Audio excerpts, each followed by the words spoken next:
अस्सलाम वालेकुम। इस वक्त की सबसे बड़ी खबर वक्फ बोर्ड जिस पर सुप्रीम कोर्ट की आज सुनवाई थी। सुप्रीम कोर्ट में सरकार ने उल्टा सुप्रीम कोर्ट को ही धमकियां दे डालीं। सरकार ने सुप्रीम कोर्ट से कहा कि खबरदार, तुम हमारे मामलों से दूर रहो, हम जो भी ऊल झलूल ऊट पटांग कानून बनाएं बस तुम वल्ला हबीबी यही सही है ये कह के उस पर स्टैंप आउट करते चले जाओ। सरकार को जिस तरह सुप्रीम कोर्ट ने इससे पहले वाली सुनवाई में लताड़ा था और सॉलिसिटर जनरल तुषार मेहता बेचारा जो क्या कहता, उसने 7 दिन का वक्त मांगा था कि मिलॉर्ड मुझे खुद नहीं मालूम कि ये कानून क्या है, मैं आका से पूछकर बताऊंगा, और आका से पूछकर बताने में नाकाम हुए और हलफनामा सरकार ने ही डाला सुप्रीम कोर्ट में और सुप्रीम कोर्ट से कहा कि हम कोई भी कानून बनाएं, चाहे वो ऊल झलूल कानून हो, चाहे वो मुसलमानों के खिलाफ कानून हो, सुप्रीम कोर्ट उसमें इंटरफेयर ना करे। इस वाली बात पर सुप्रीम कोर्ट भड़क गया और सुप्रीम कोर्ट ने अगली सुनवाई 15 मई रखी है कि वक्त पर अगली सुनवाई 15 मई है।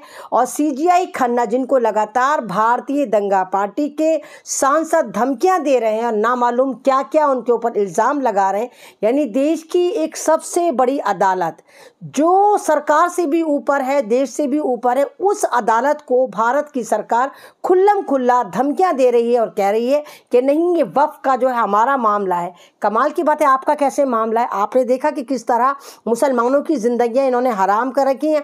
आपने देखा कि नैनीताल में किस तरह बेकसूर मुसलमानों की दुकानों को तोड़ा गया, उनके घरों को आग लगाई गई, उनकी प्रॉपर्टी को नुकसान पहुंचाया गया। आपने देखा कि किस तरह देहरादून में दुकानों को जबरन बंद करवा रहे थे और एक रेप का इल्ज़ाम था मुसलमान बुजुर्ग पर जो किसी बच्चे का रेप करा था और पकड़ा भी गया। देहरादून में एक बाकायदा किराए के टट्टुओं को आरएसएस वाले बुलाते हैं और माहौल ख़राब करने के लिए मुसलमानों के विरोधी नारे लगाते हैं और इस्लाम के विरोधी नारे लगाते हैं। वहाँ पर एक शेला नेगी जो मेरी हिंदू बहन थी और सैल्यूट उसको बनता है, उसने कहा कि तुम रेप के लिए तो काम नहीं कर रहे, तुम तो ये भारत को बांटने की बात कर रहे हो। तो उसके ऊपर ये लोग चढ़ जाते हैं, नफरती चिंटू, ये किराए के टट्टू, और कहते हैं कि तू पाकिस्तान से तो नहीं है क्या, तू मुसलमान है।